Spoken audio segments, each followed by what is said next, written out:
morning all. This is Brandon Clark, the owner of Get Smart Rat Solutions, standing here in beautiful Northeast Portland with Liza Stillhard. Liza's going to tell you a little bit about what her story is in terms of the rat problem that she's been dealing with. We're going to just ask her a couple of questions, kind of live impromptu interview. I've never done this before. Your name is in fact Liza Stillhard, right? Yes, it is. Yes, okay. Why don't you tell our audience, your comrades in the Arms Against Rats, what you're dealing with over here.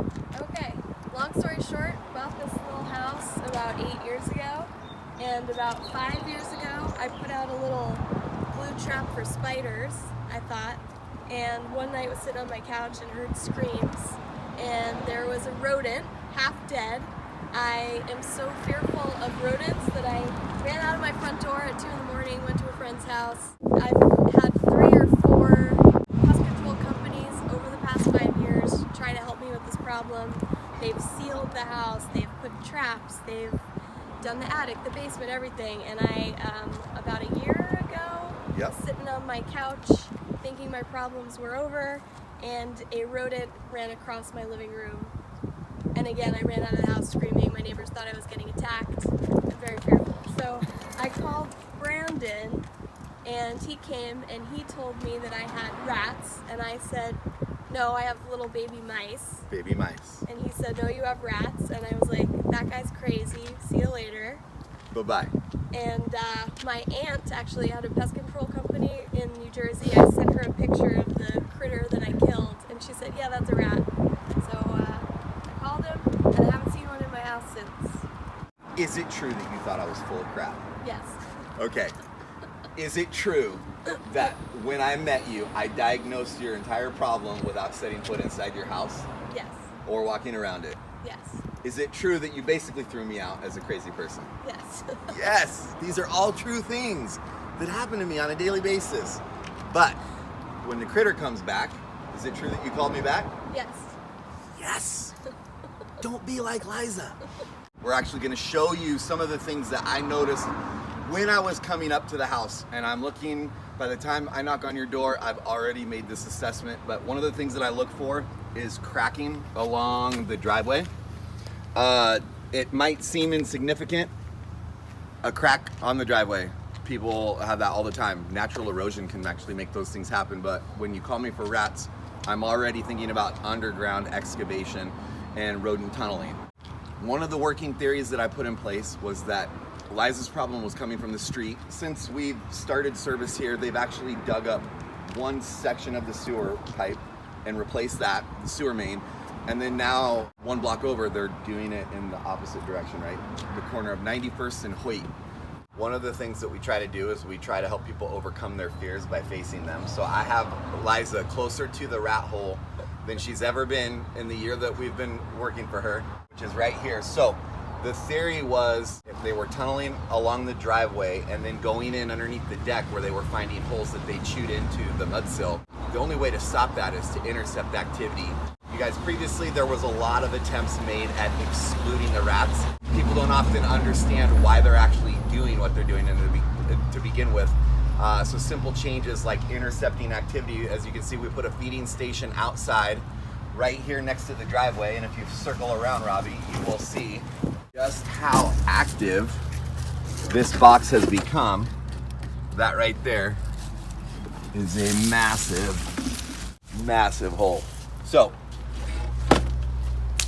we simply put a feeding station down there, and we make Liza keep her hand in the hole at all times during the month that we're not here, just to make sure that they don't come out and feed.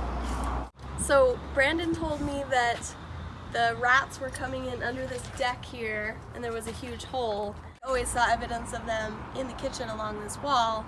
They chewed all through my kitchen cabinets. What? I didn't sleep for 2 years. 2 years? So I'm going underneath this porch here to check out for the separation between the concrete foundation of our house and the concrete slab on the ground due to the underground excavation. Okay, so we are about to enter underneath the porch here. So this is Liza's porch right here. I'm gonna go underneath. As you can see already, there is lots of foaming being done to an attempt to exclude entry points from the rats. I already pulled the dead body out of here just a few minutes ago. Over here, you can see this hole underneath the cement slab right there. That is where they're excavating up into the porch. Oh, look at this down here. Hole right there. There's a hole. All right, so one thing that I noticed right here at these steps, very obvious big hole right here. And we're gonna go to the other side and we're gonna see actually an even more significant one over here. They actually put the foam to cover up the crack, the huge gap that was being caused by the separation of this here to the foundation of the house. I'm gonna bring you guys over here real quick. Okay, so over here is a huge hole. I'm gonna take my headlamp off real quick to show you guys, but right here is where a massive hole is.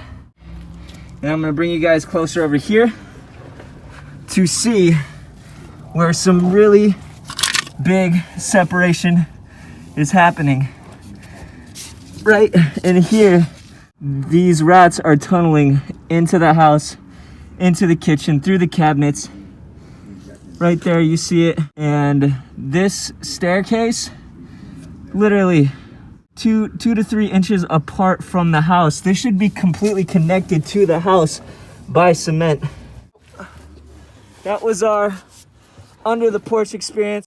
So now you basically heard out of the mouth of one of my official, real, legitimate, paying us customers, the tale of terror that rats cause. Now, one of the things that we haven't really started to address yet in terms of the systemic part of the problem is that eventually under the porch, we're gonna have to deal with the holes, the many holes in the concrete that you've seen, and the significant stockpile of droppings that are down there.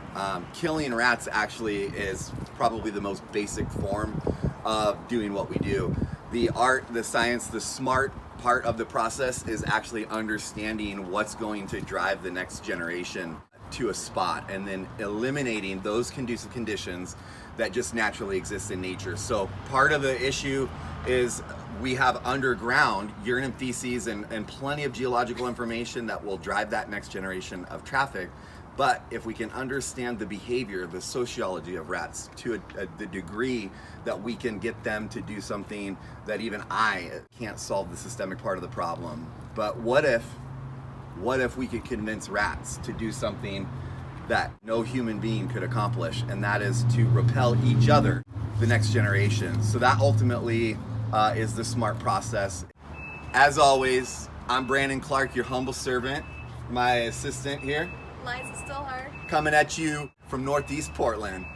Remember, in order to be smart, you gotta get smart, baby.